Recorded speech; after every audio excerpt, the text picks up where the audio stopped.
자, 다음 뉴스 역시 정치 뉴스 이어가겠습니다. 새누리당의 대응 전략 한번 좀 살펴봐야 되겠죠. 그 다음에 그렇다면 이 전국에 불씨가 되고 있는 기초공천에 대해서 새누리당의 선택은 어떻게 달라질 수 있는지 계속해서 질문을 이어가 보겠습니다. 오늘 신당 창당 소식에 대해서 새누리당에서 여러 군데에서 목소리가 쏟아져 나왔죠. 어떤 얘기들이었습니까? 저희가 그 영상을 좀 준비를 했는데요. 그 영상을 한번 보고 그 다음에 이야기를 이어가 보겠습니다.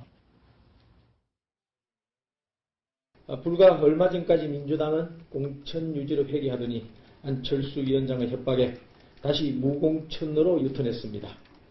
자립갱생이 불가능한 급조된 신생정당과 야권 짝짓기라면 무엇이든지 내던지는 제1야당과의 야합으로 진작부터 예상됐던 정치 시나리오입니다.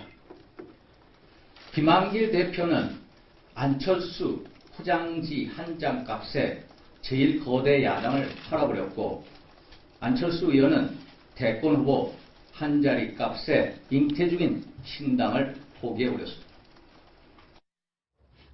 이 공동신당을 창당함으로써 앞으로 지방선거하고 재보궐선거가 새누리당, 민주당, 새정치연합에서 새누리당, 신당, 그러니까 3자 구도에서 2자 구도로 완전히 바뀌었지 않습니까?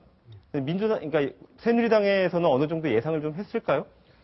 새누리당은 그동안 그 야권 분열을 은근히 즐기고 있었습니다. 그렇죠. 어쨌든 그 3자 구도로 안철수 신당까지 가세해서 민주당이 또 상당히 그 지지도가 떨어져 있는 상황에서 3자 구도로 갈 경우에는 뭐 필승할 수 있을 거라는 그런 생각을 했을 것이고, 네. 야권 분열이라는 그런 어부지리를 계속 얻을 수 있는 그런 상황이었습니다. 그런데 네.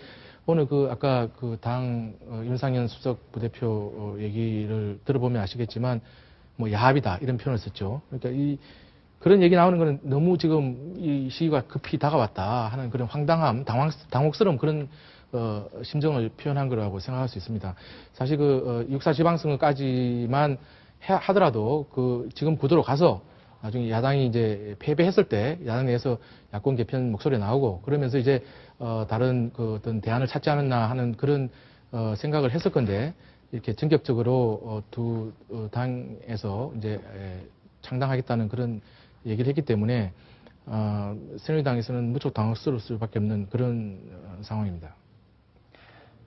합당과 분당이 우리나라 정치 역사에서 굉장히 빈번하게 발생을 했잖아요. 아까 하종대 부국장께서도 지적을 해주셨는데, 이번 신당 창당 과정을 보면 과거에 어떤 사례하고 좀 비슷하게 볼 수 있을까요? 상당히 말씀하신 대로 합당과 분당이 많았는데요.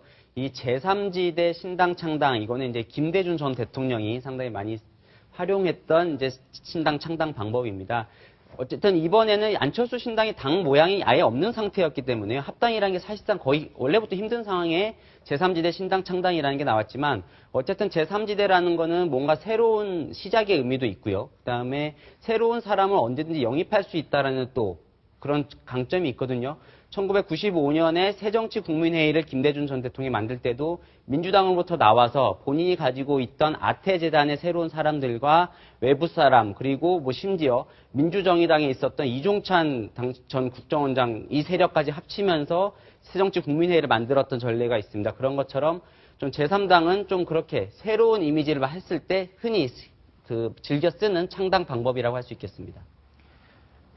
문대성 의원이죠. 문대성 의원이 얼마 전에 새누리당에 복당을 하지 않았습니까? 논문 표절이 났는데도 불구하고, 결론이 났는데도 불구하고, 그리고 또 친박 세력들의 인사권의 전횡을 누린다. 막 그런 비판도 나옵니다. 그러니까 새누리당 내부에서 이런 구태스러운 그런 모습들이 계속 나오면서 결국에는 새정치연합과 민주당의 연대를 하는 빌미를 준 거 아니냐, 이런 분석도 나오는데요. 어떻게 생각하시나요?